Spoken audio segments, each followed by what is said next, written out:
Let's all rise for the Pledge of Allegiance. Pledge allegiance to the flag of the United States of America and to the republic for which it stands, one nation, under God, indivisible, with liberty and justice for all.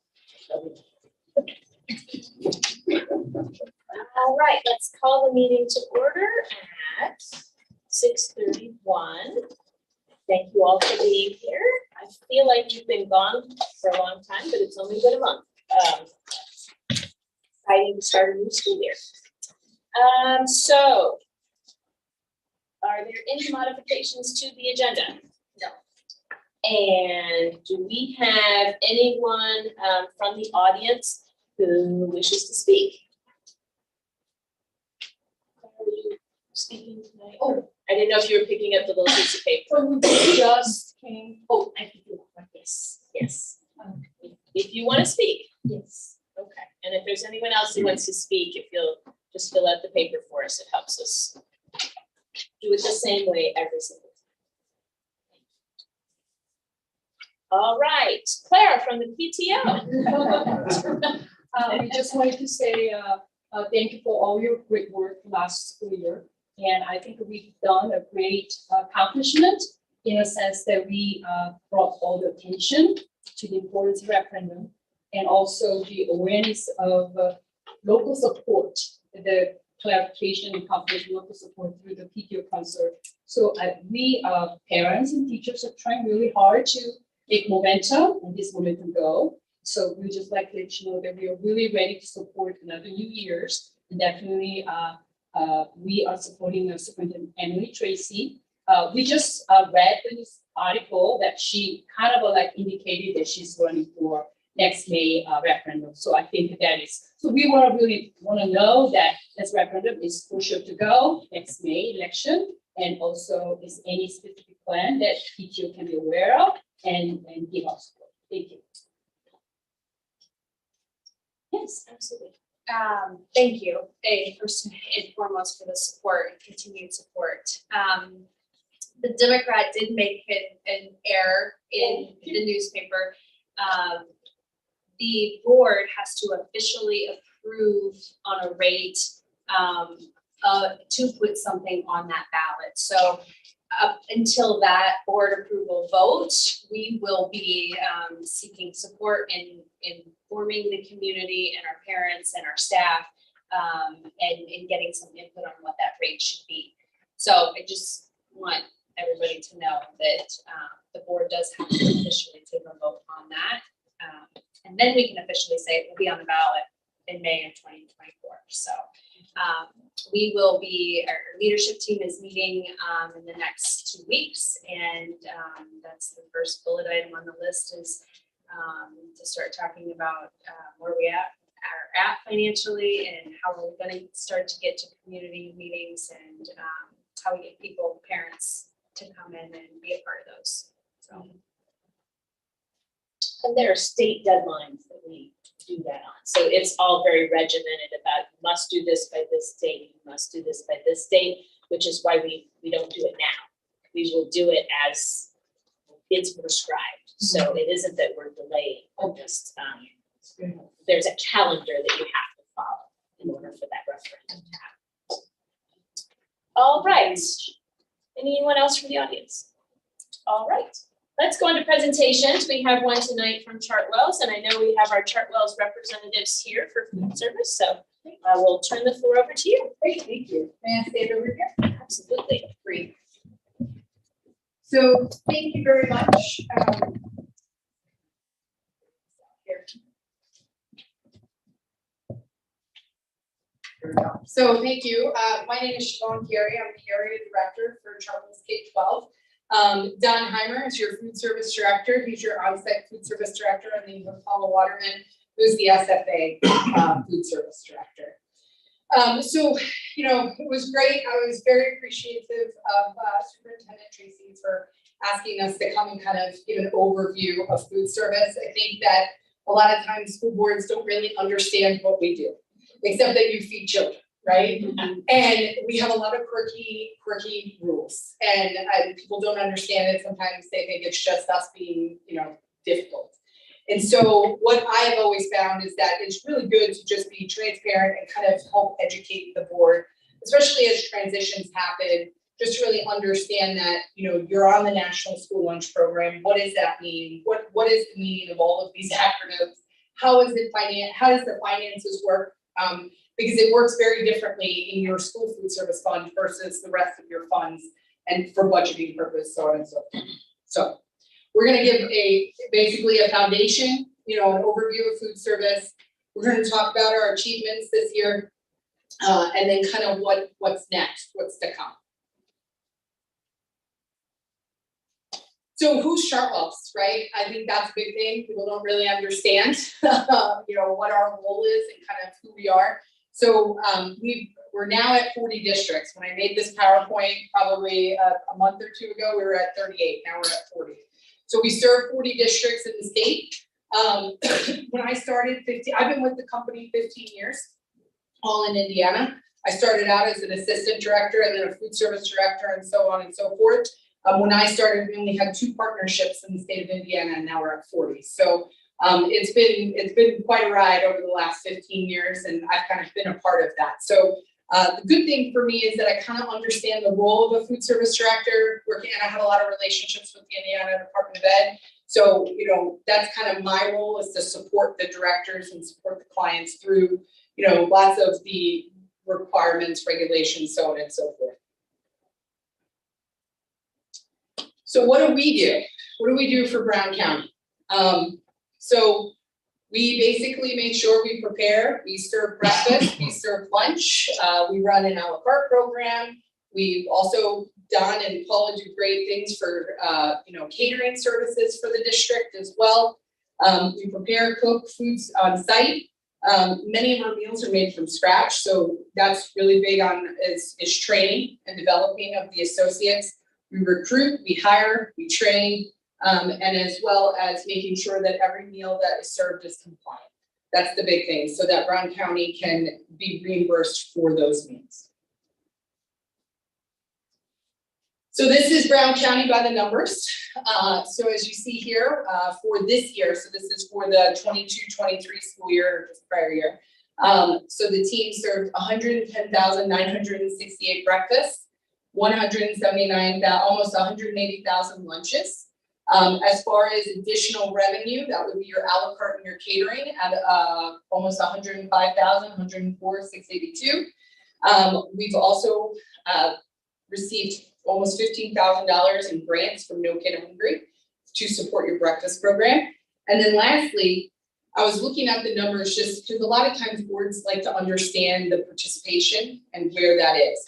So we took over in 19-20 school year. So in looking at your numbers from 18-19 school year all the way to this year, you've had an overall without COVID, right? So let's not look at COVID.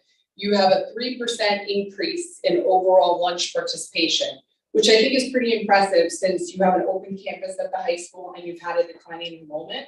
So overall, if you look at 18-19 versus this year, we're still running at a 3% increase. So what is the National School Lunch Program? Well, it is a federally funded program by the USDA that all public schools participate, in this. So does everybody understand? I'm going to ask this question. Every month, the Brown County Schools have to send a claim to the Department of Education to be reimbursed for all the meals served in that month. And so for breakfast and lunch, what would you say on average your reimbursement is? 80, about $80,000. So with that said, that money is supposed to cover the cost of your food, the cost of your labor, indirect costs, equipment upgrades, so on and so forth. And so a lot of that, and then you have to make sure the meal is compliant. You have to make sure that we give a variety, right? We want to give all these kids the fresh fruits and vegetables, all these different things. So it's a tough job. That's all I have to say. Paul and Don are a great team. They do a lot for these kids. Any questions on the requirements? So one of the new things that you'll see that's been in the news a lot is that, so back in 2012, they kind of did an adjustment to the meal pattern compliance of the National School Lunch Program, and they've done it in targets. So this year, that everybody's getting ready to go to the second set of calorie and sodium and I think it's sodium and sugar targets, which is obviously quite a challenge, and a lot of people are, lobbying for it. And I think that's one of the things that people don't understand about the National School Lunch Program and the food service directors is that they have to work in a lot of unknown. And so, are we doing it? Are we not doing it? Did the government figure it out yet? Are they lobbying? Oh, just kidding, we're going back and forth. And so what happens is it makes it really hard for manufacturers. So from a supply chain standpoint, that too goes up and down. And so I would say over the last couple of years, that's probably been the biggest challenge as far as the National School Lunch Program is concerned.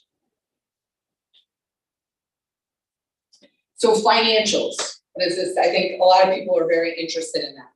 So when we bid this account, we put a $29,000 investment. And so that was, we were going to invest $29,000. That was to upgrade smallware, signage, any equipment needs, so on and so forth. And this is inclusive of, transition costs, safety equipment, marketing, signage, all that good stuff.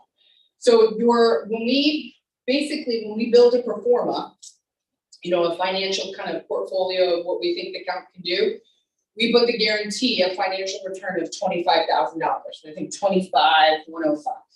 So right now, your current return for just this school year was $72,719. Okay. So a lot of times you had at our last board meeting had actually questioned about the renewal and the fees, the management and admin fee. I think a lot of people were a little concerned, just kind of trying to understand that. So all the money and all the profits that come to the food service fund, all of that goes back to Brown County schools. That does not come to us. So we're paid, basically the way our contract works, it's a fee contract. So that means that we bill everything. So we own the labor, but we pay for the food, but then we bill all those expenses back to the school corporation with our admin and management fee. What's really great about it is, so you can see here that the projected total year fees, right, is almost $60,000, okay? A lot of school boards will say, man, we can do that ourselves and save that money. But if you look at this, you get rebates back. So you are required, so it's a law that USDA has mandated that all school districts receive all those volume purchases, those rebates back to the school district directly. So with our buying power, you've received over $127,000 in rebates just for this year. So what does that show you? It shows you that we pay for itself and you get more of the profit on that. So sometimes people get very confused with that, and I just like to bring that up so that people can understand. Really, there's no risk to the district. If anything, you're gaining from that. Any questions? Yes, ma'am. Can you explain how that looks like we have a large profit, but in the same breath, we have a challenge of unpaid lunches, and we're not allowed to use that money to pay for unpaid lunches. Correct. So the government, so that's one of the requirements. So they kind of handcuff you a little bit. So what they say is that, it's up to the board to create policy, right? That's your job. And so if you make a policy that your charge policy is, hey, no charging of a la carte, right? But each kid gets a meal regardless. What happens is that debt keeps incurring on the student's account. The government says, that's fine, you can do that, but you have to have a debt policy, meaning that at some point, your operations fund has to pay back the food service fund for that debt. They will not allow the food service fund to soak up that debt. Whereas I think many, many moons ago, right, probably, back past 2012 and beyond, nobody really paid attention to that. They really started moving that when they realized what all these lunch funds, all these large debts are.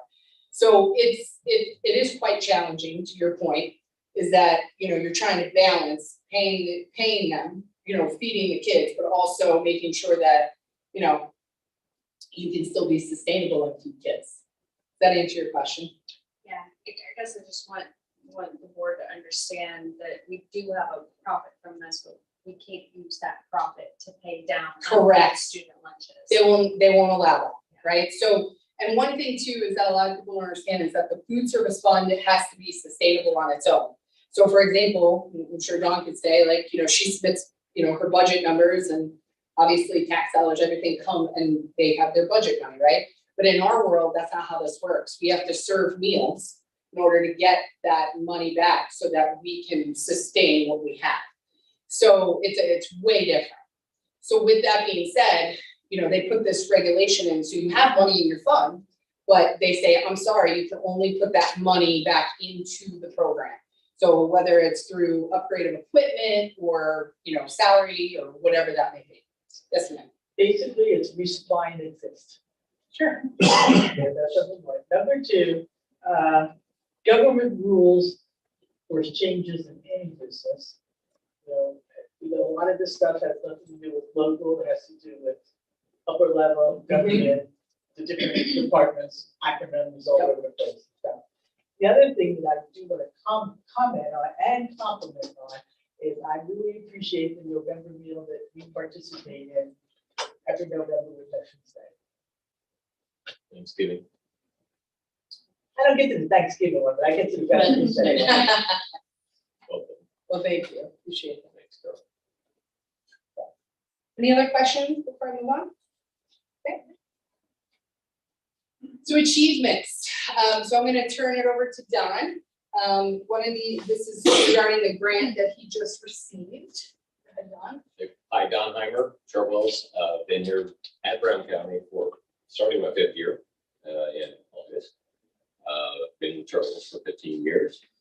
A while back, we applied for a grant through the No Kid Hungry Foundation, the Indiana chapter, and we were able to get almost $15,000, and it was all spent towards upgrading and helping fund the breakfast program, which we call it, it's breakfast in the classroom, which operates in the elementary schools, and then in the high school and the junior high, it's basically just a grab and go or help yourself kind of situation. We were able to get these 2 kiosks that we rolled out in Trent's building, and we've increased our meal counts daily at breakfast by maybe almost 100 a day on average. The kids just did not want to come down to the cafeteria. It was too far to walk. It was out of the way. They couldn't see the rest of their friends. And when we migrated out to the front of the house, we got them right when they got off the bus and in the front door, our numbers skyrocketed. So it's gone very well. So really happy with that.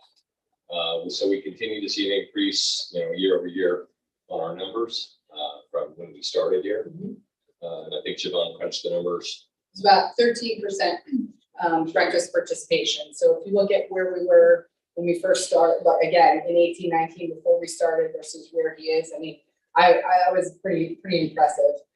Especially, I think that your community is a different type of community as opposed to other, school districts. And breakfast is usually, if you're kind of in that middle, in between affluent but not real high poverty, breakfast is usually it's a hard sell, right? Because a lot of kids are trying to eat it at home, they just skip it all together.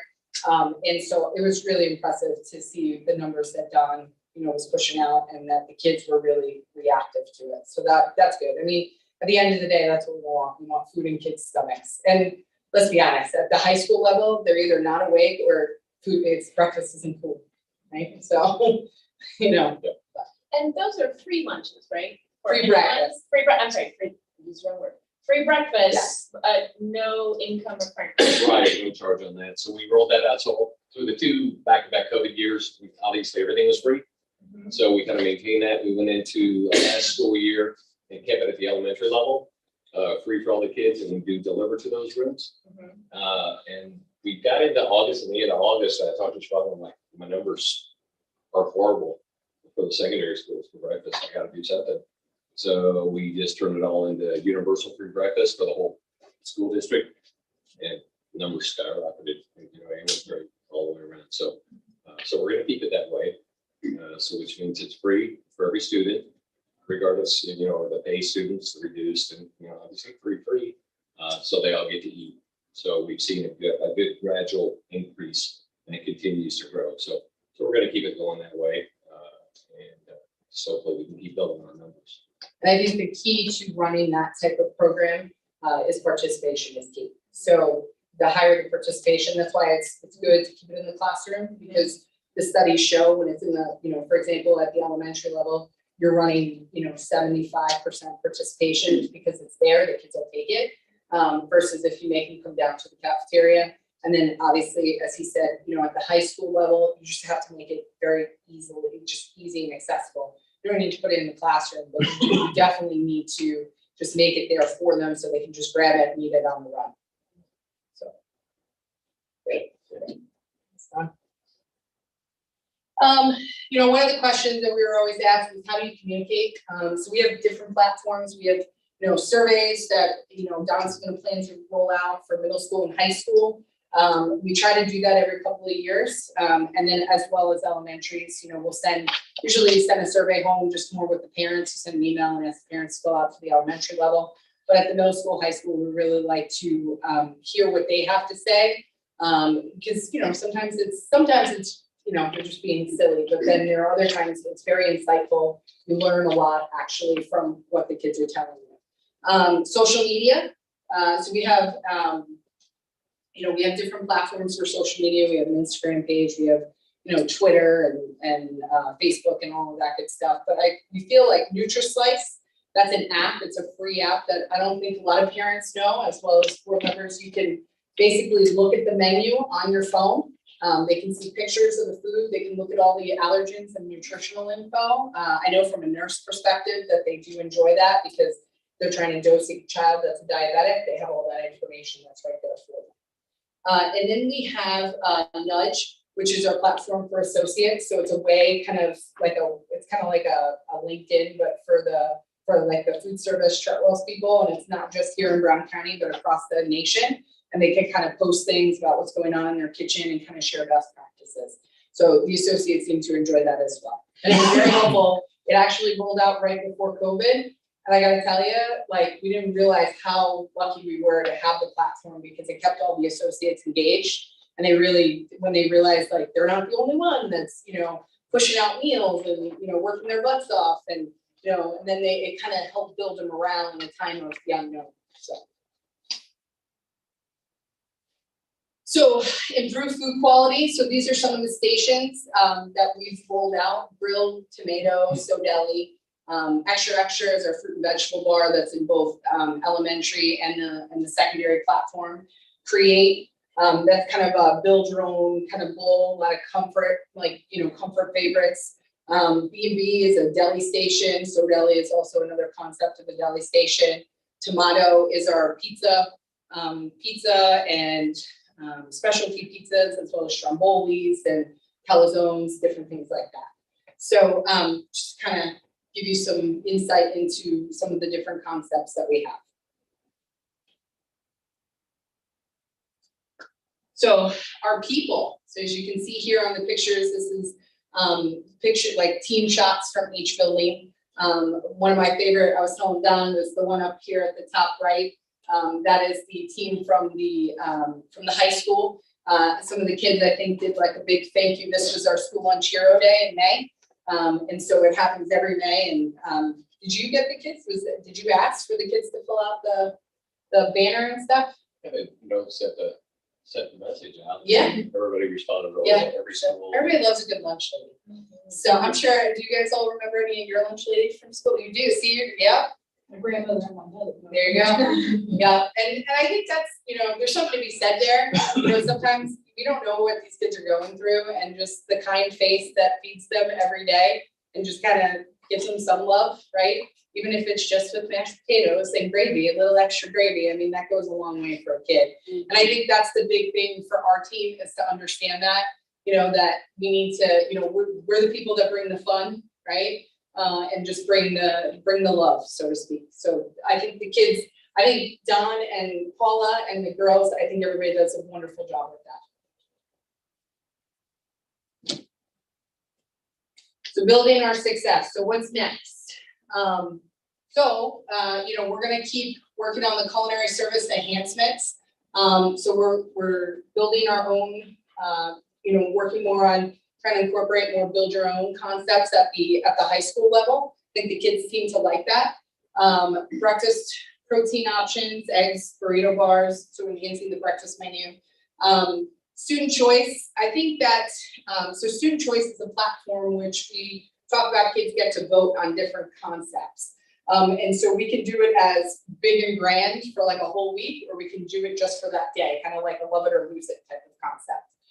And the kids seem to really like that. They get engaged with that, as well as John's going to continue to focus on breakfast. I think that's, we still have a lot that we can still do with the kiddos. And then, and exploring just different serving models for each cafeteria for that. One of our big platforms that we're rolling out next year in the fall, it'll be in October, is called Global Eats. So this is where we have, basically each kid gets to explore a different country.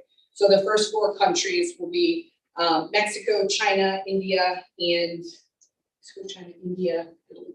And what was it? Italy. Italy, thank you.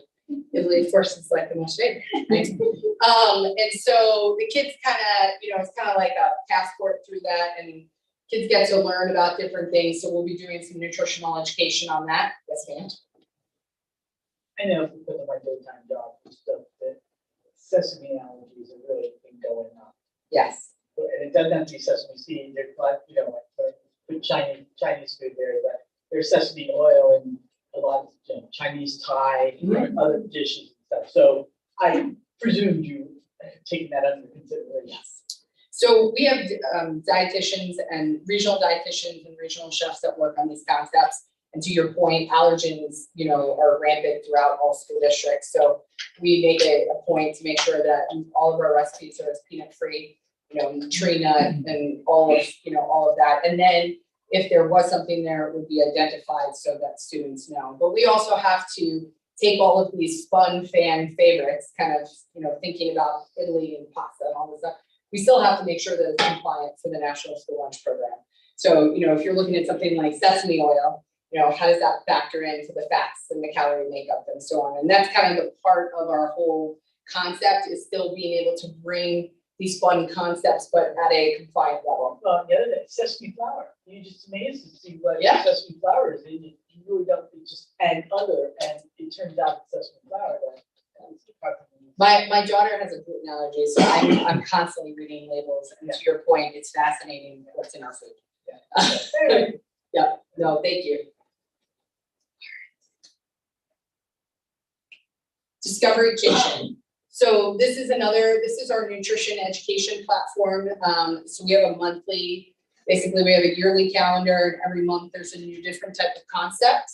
And so next year, for the 23-24 school year, Don's made a commitment. We're gonna bring one of our dietitians down to kind of help support Don.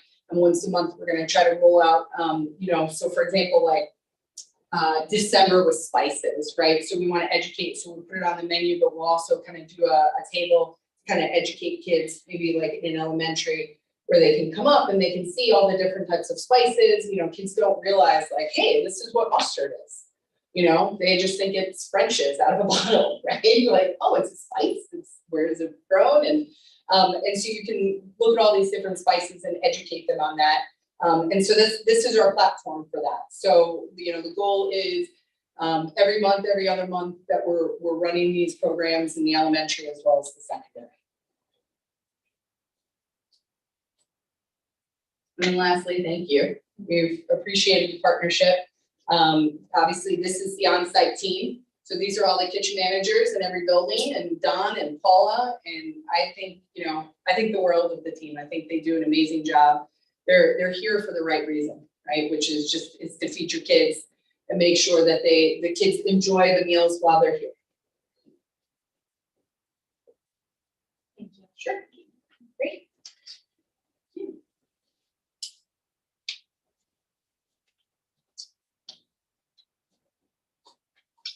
Hard to follow up on that, Gavin, isn't it? Oh, yeah. All right, we're gonna move on to a presentation by Mr. Steele about something for the middle school. Yeah, so I just thought it might be nice to share with you guys a little bit about the sixth grade academy that's coming to the middle school.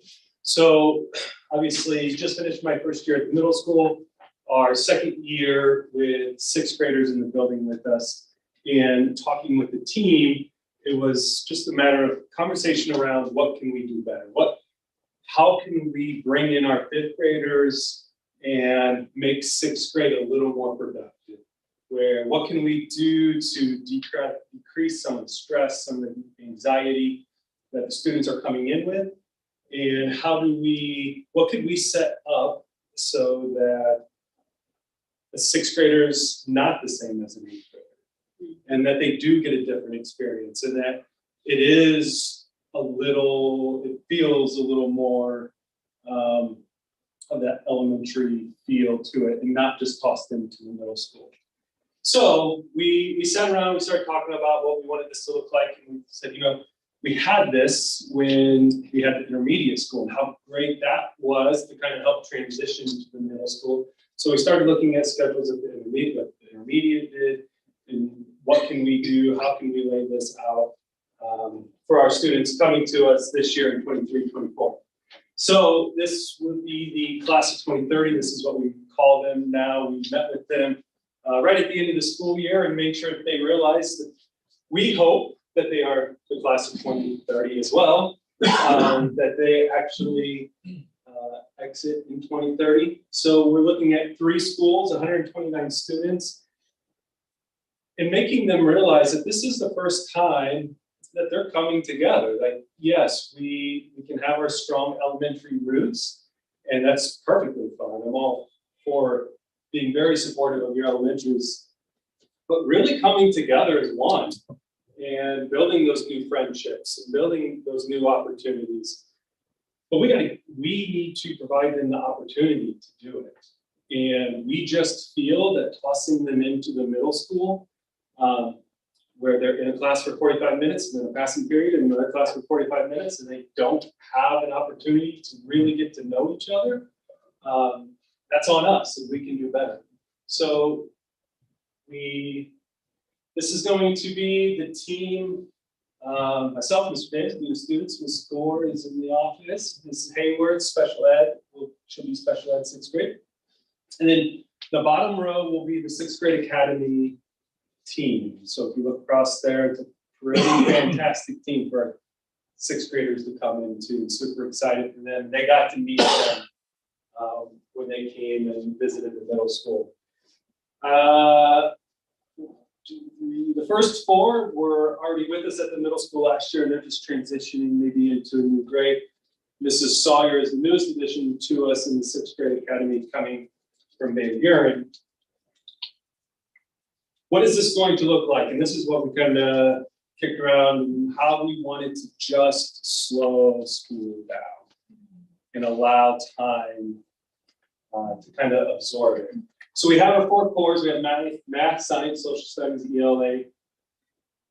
But we have students coming to us that are used to 90 minutes of math, that are used to 90 minutes of ELA. And so we wanted to be able to build a schedule that kind of keeps that intact. So the 6th grade will not operate on the same bell schedule with 7th and 8th grade. They will run a completely separate schedule than the other 2 grades in the building.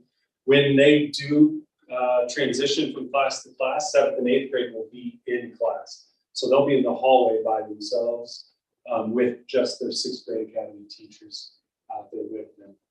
So 90 minutes of math, 90 minutes of ELA, and then 45 minutes of science and social studies. And then we'll go into an elective rotation. So instead of having 3 periods a day, so you're rotating so quickly through your rotations, they will go 1 rotation at a time for 9 weeks. So it'll be a built-in rotation through music, computer science, health, PE, and art. And by doing so, what that will do, we will start our day with a small homeroom time. We're kind of calling it our check and connect time for our 6th grade, just allowing them the opportunity to have a few minutes with their teacher before the day starts, just to make sure we're good and we don't need anything, that we don't need to go talk to somebody. And then we'll get our day rolling and we'll go we'll look at a class, go through a schedule. And then we wanted to be able to end our day the same way we started our day. So we will end every day with a homeroom, a little bit longer time. This is where we will do things, this will be our our SRT time. So our second step lesson, our social emotional learning lesson, our beable lessons, our career connected learning things, study halls, working on projects, working on clubs, all passion projects. The 6th grade academy, the teachers have already started meeting. They have another meeting coming up. They are taking full ownership of this and what they want to do with the kids and how they're building it to make it special. They're talking about everything from that first day of school. They want to go down and get their kids in the gym. They don't even want their kids coming up in the hallway. They want to take them to class first, and then they want to take them out to do their lockers so that they don't have to stress about doing their lockers. So all of those things, and what we did is we talked to students both during 6th grade, and then we talked to 5th graders, and talked to them about what they were most nervous about coming to the middle school. And then we started devising a plan, like how do we just eliminate all of this? So lockers were the biggest concern. All right, then we won't do lockers. We'll just go to class, and we'll do lockers at some point during the day. Like, don't even worry about it. You don't have to try to get to your locker and then get to class because you're going to be tardy. You just won't do it. Wait, what? Right? So just giving them the flexibility to create this academy and have fun with it. So what will it look like? So we'll kind of follow a schedule. So CM, this stands for Chris Miller. So we'll follow his class during the day. So all students will start out in that homeroom from 8:20 to 8:30. That's the check and connect time, just to make sure everybody's on the right track. Same page. So they'll be in science from 8:30 to 9:15. Then they will go down to pick up their social studies. And then they'll go to math at 10 to 11:28. Then at the middle school, we eat lunch all together. So we eat by grade. So they will eat with their friends, right? Maybe folks that they don't have a class with or whatever. So they're getting to that mix, right? We're trying to build them up for 7th and 8th grade, but doesn't have to all happen on day one. And then they will go into their ELA block, and then all of them will be an elective at the same time. So with their elective, they will not go to their elective with their home. It's a completely mixed population. So, my friend may not be in my English class, but they might be in my elective rotation. So we're just slowing things down and trying to give them that exposure without forcing it all at once. And then, so after elective, they all come back, and we will end the day 2:15 to 3 o'clock with homeroom again. So, like I said before, that is their second step time, that is their beable time, passion projects, and that sort of thing. So that's kind of what the schedule will look like for a student during the day. If you're familiar with the middle school, what we really wanted to make sure of is that you were not scattered across the middle school. And this year we were set up as departments, which is typically how secondary schools are set up. And then we start talking, and they're like, well, but I'd really like to be with my grade level person because we share the same students, and we can, if something's happening, I can talk to them in the hallway. So we've kind of rearranged everybody out in front of the office now. So like 1, 2, 3, 4, 5, 6, 7. That's all like through. It's in 8th grade, and then 7, 8, 9. It's going to be 7th grade, and then the 6th grade academy will be this hallway of 11, 12, 14, 15, 16. So kind of the new library hallway, that whole wing. So they will have that dedicated hall to themselves. So when they flow between classes, it's all in that hall. And they're super close to each other. If they didn't pop across, it's all right there. They're not moving. And will their lockers be in that across. hallway too? Yeah, so their lockers will be starting kind of out in front of room 9 and then in that science academy hall. So it's right there. But the thought is they probably will not go to the locker, maybe in the morning, put their stuff away. But honestly, there's not much the kids are grabbing out of the lockers now. Like most of this, they have their Chromebook and they're good to go. So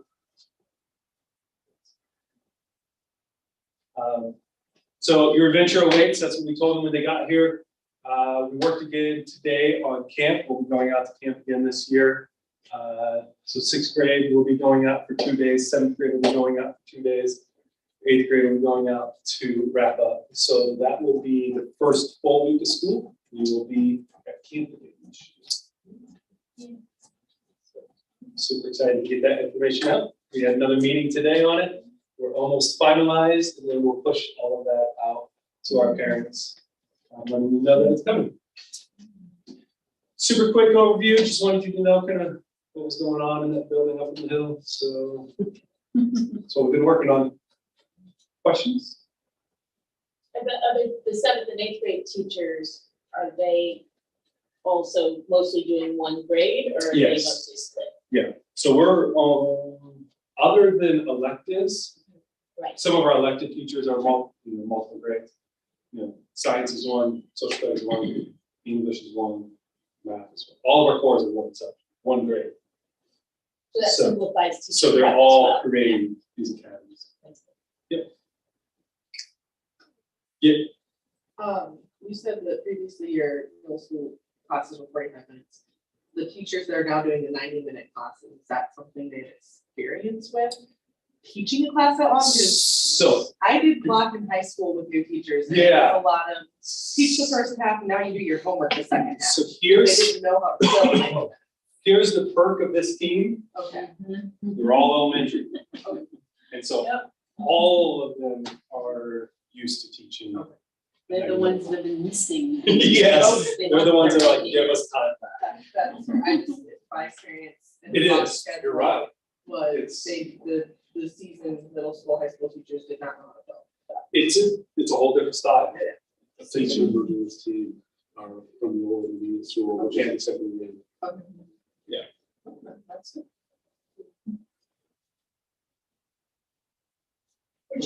Which is a good thing, because no matter where you go for secondary education, classes are more or less 90 minutes.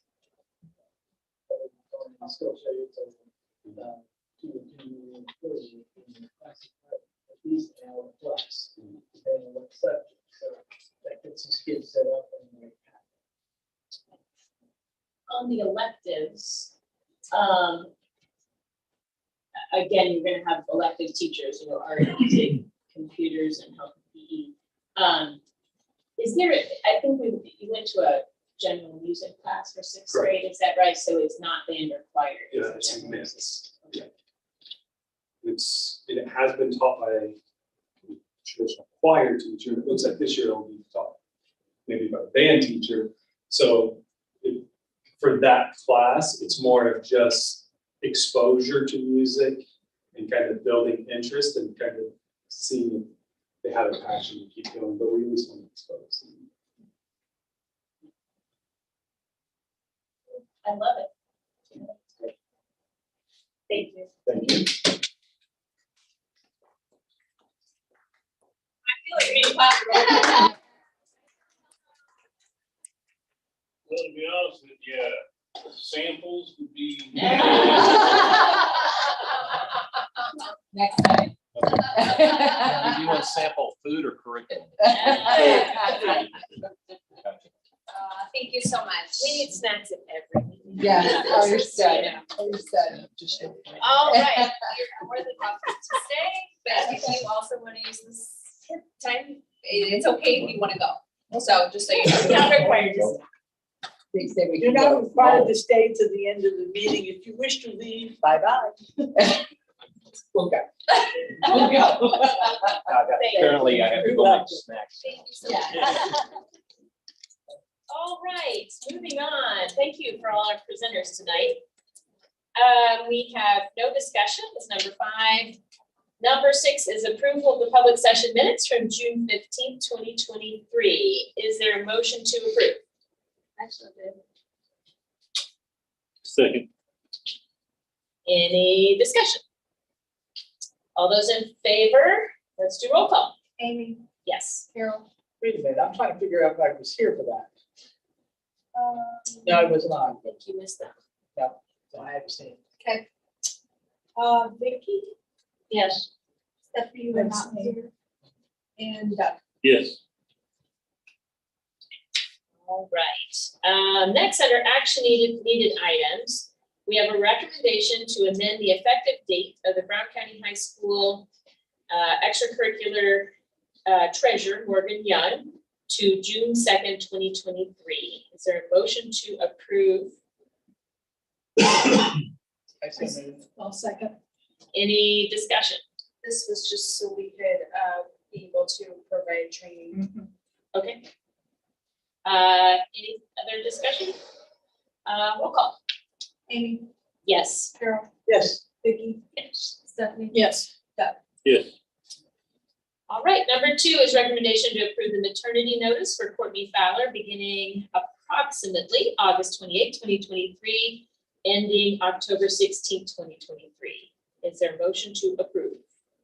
Is there a second? I second it. Is there any discussion? Good luck and hope everything comes out well. All right, let's do roll call. Amy, Yes. Carol, Yes. Vicky, Yes. Stephanie. Yes. Yes. All right, number 3 is recommendation to approve the Brown County High School 2023-2024 student handbook. Is there a motion to approve? As always. Which of you was the motion and which of the I'll second? I'll be second. Did you get that? I did. Okay. Is there any discussion about this? Unless the board has any specific questions, I think Mr. Austin's here. If anybody has any specific questions regarding changes. Well, Emily told us there was something about backpacks, so I guess I just want to understand it. To the handbook for backpacks. Good safety, it's all about safety, and what we're realizing is that we feel like, not just feel, we did some research too, and talking to other conference schools as well, as far as their policy, as well as what they can do at the other high schools across the conference. And we feel like that making the move to not allowing backpacks, in the hallways, in the classroom, it's just a safer situation for the entire building. So that's definitely making.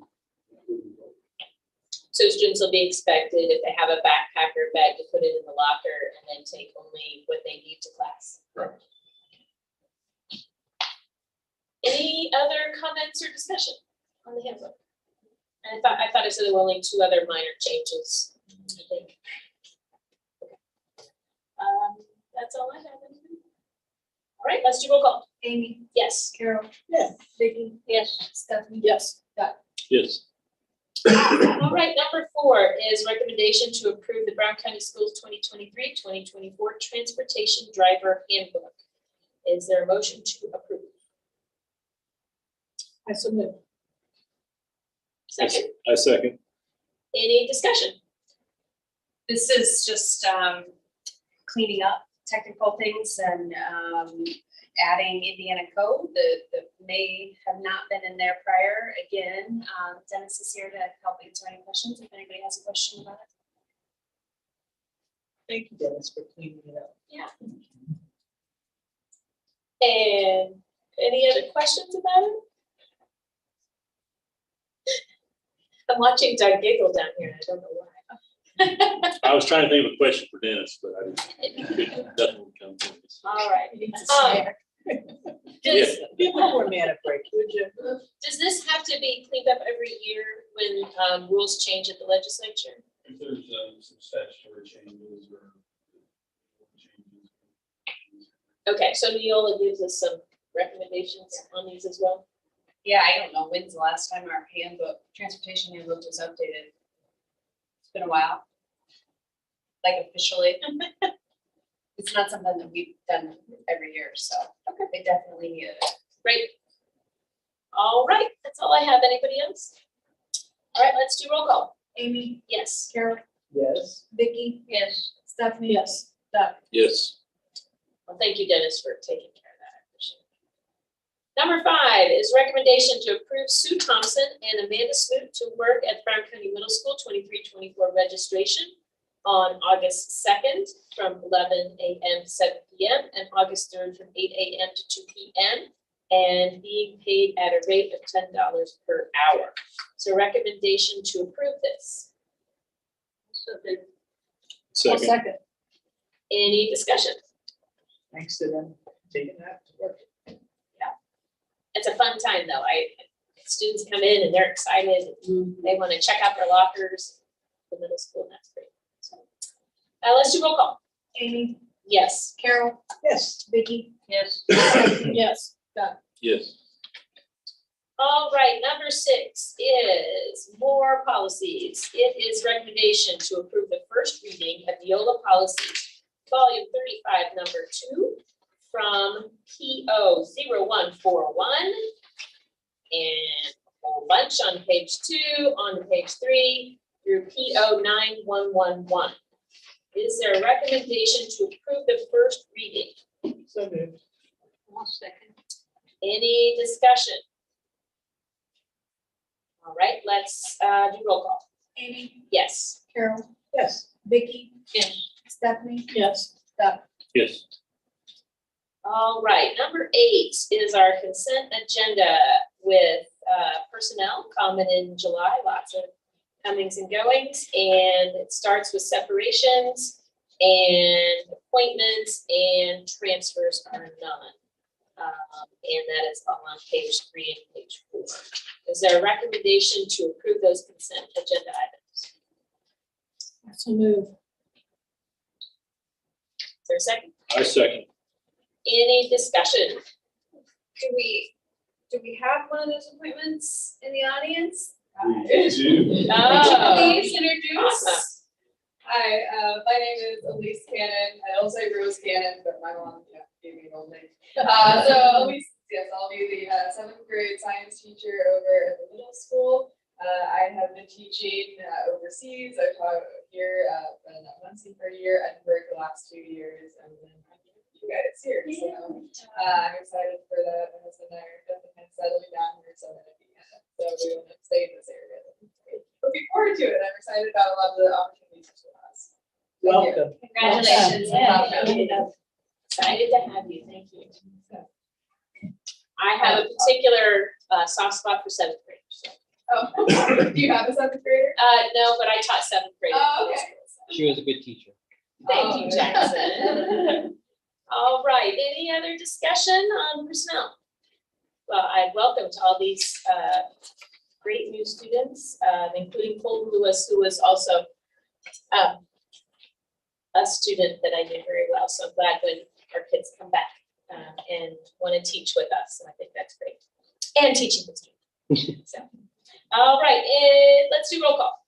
Amy, Yes. Carol, Yes. Vicky, Yes. Stephanie, Yes. Doug. Yes.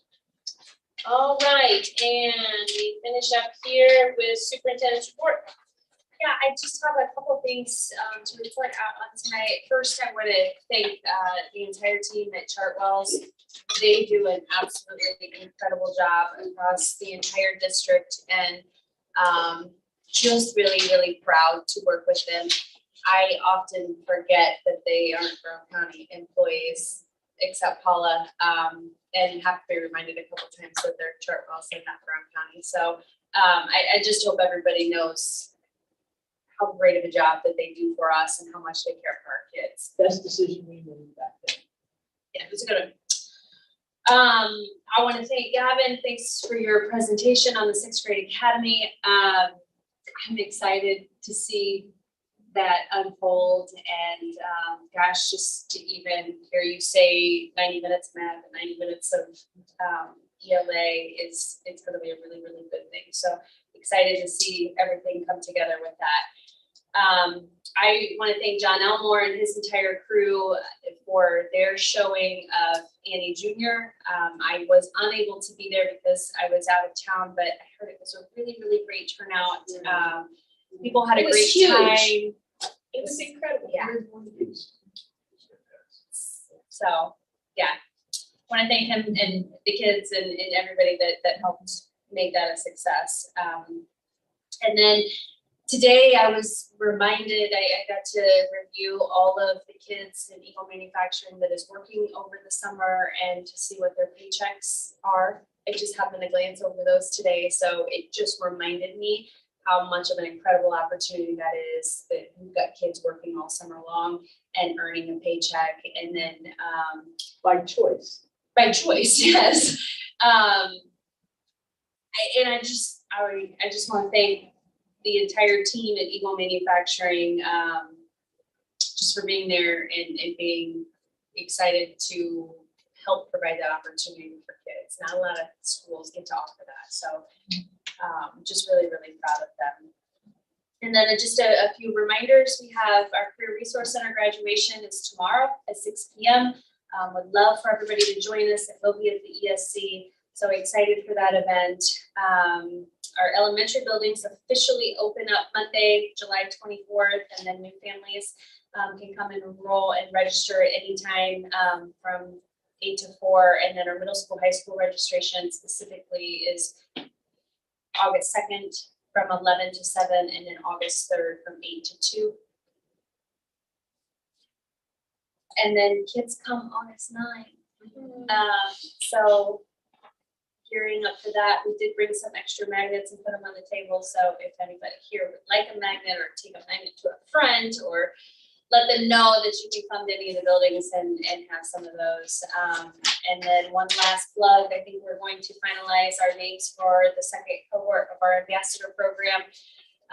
And look forward to getting those details out and the first meeting in late August. So we'll finalize those details, and still accepting a few more people. So if you know anybody that would be interested in that, please send them my way.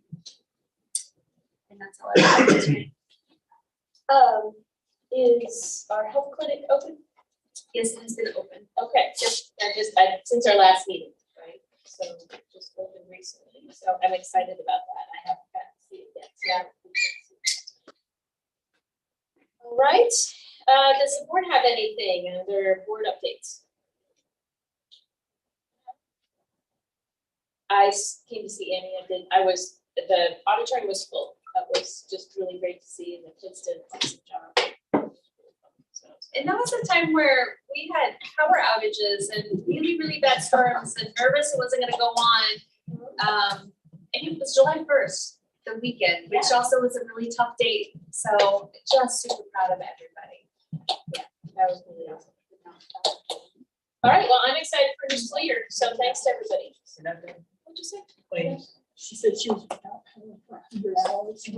We already, Yeah, I was out too. I remember calling Emily and going, is the high school on? Cause I don't know, cause the Playhouse had a show the same day and they had to cancel theirs because they didn't have power. Yeah. And so I was glad that we got to do ours. So. All right, claims. Is there a motion to approve the claims? So I'll second. And any discussion? Let's do roll call. Amy, Yes. Carol, yes. Vicky, Yes. Stephanie. Yes. Steph. Yes. All right, is there a motion to adjourn? So moved. Second. All right, all those in favor say aye.